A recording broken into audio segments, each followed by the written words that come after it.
Well, a lot of people are lying awake at night, worrying about money. A new report from creditcards.com shows 62% of Americans lose sleep over financial problems, most commonly being retirement savings. Yeah, it's in our head all day and all night, and we want you to catch some Z's and feel confident about your spending and savings plans. That's why Jonas Brown is here. He's a money manager and the founder of Sacro Capital Group. We're going to jump right in because I am fascinated with this. This is a money manager is something that you usually equate to someone who has a lot of money. They have a money manager managing that. You're talking to the everyday person who's living paycheck to paycheck, right? Correct. Correct. All right. So tell me what it is that you do. Well, there is currently about 240 million Americans that are adults, and out of that, 180 of them are living paycheck to paycheck. What we do is we work with customers to allow them to create savings, to create a retirement. So many people don't have enough money in their account to, when you know, for retirement, that when they reach that age, there's a good percentage of them that actually become homeless because they just can't save, you know, and they rely on their kids and stuff, and you know, their kids don't have the money to take care of them, and it's a horrible thing that they go through. Yeah, that cycle is just a vicious cycle. It gets worse and worse. And you've helped a lot of people. What would you say are the most common reasons that they're finding themselves in these situations? Because it usually does build from something. Because I think the biggest thing is they justify spending. We all do that, don't we? Yeah, I was talking to somebody the other day, and you know, before an Apple phone comes out, you're going to say, I'm going to wait until I can afford it.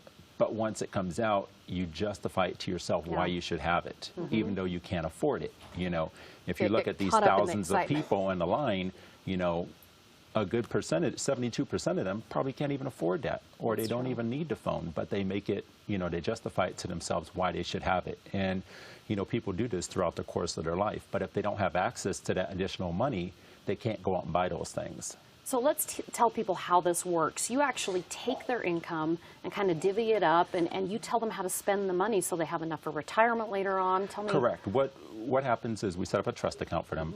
Their paychecks are deposited into there. We pay all of their bills, negotiate their bills down, and then we arrange an allowance that they get each week that will cover their gas, their gas, food, and you know, entertainment.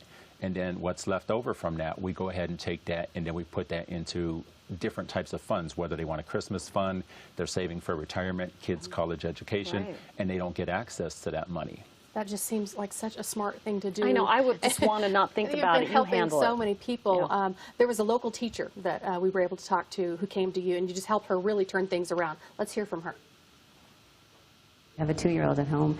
I decided I need to do something about saving, and I wasn't doing a very good job with saving. So Jonas really helped me negotiate down a lot of my bills and put me on a savings plan so that I was able to put aside money that was not available to me, so that I couldn't spend money that wasn't available to me every month. So he really helped me budget in that way. Before I met Jonas, I was living paycheck to paycheck. I had no budget. I had no way of knowing how I was going to spend my money each month. And when I found Jonas, he really helped me figure a lot of that out. So it's only been a year, and I'm already able to save and put money aside every month for college fund for my son. So that's a great thing that he's been able to do for me and my family. If you're having trouble knowing where to put your money every month, he really does a great job of helping you see where exactly it goes and how you can save when you really don't think you can save. She seems really happy with this. I would be worried, is my lifestyle going to change, my spending habits? I mean, that would be my worry. What do you say to people? That's the biggest question that people would have, and there are changes that need to be made, but we set it up over the course of, you know, for the first 6 months we're going to do this, and then we're going to do this the next 6 months. We make them subtle so it doesn't become a big impact in their lives. And if we did that all at once, they would withdraw from the program. Right. And we don't want them to do that. So we make small changes over the course of time. Yeah, baby steps. Baby steps, that ultimately make a very big difference. And very quickly, I understand you believe so strongly in this, you've written a book about it, or you're writing a book about it, right? Correct. The book should be done within the next couple months. We are talking all about how to get people back on track. It's called Breaking the Paycheck to Paycheck Cycle. and it covers everything that what I do. It talks about how people get in this predicament, and it talks about different stages of their life and where they should be at. Awesome. Okay. Thank you, Jonas. Thank you. Jonas. Well, Jonas would love to see if his services can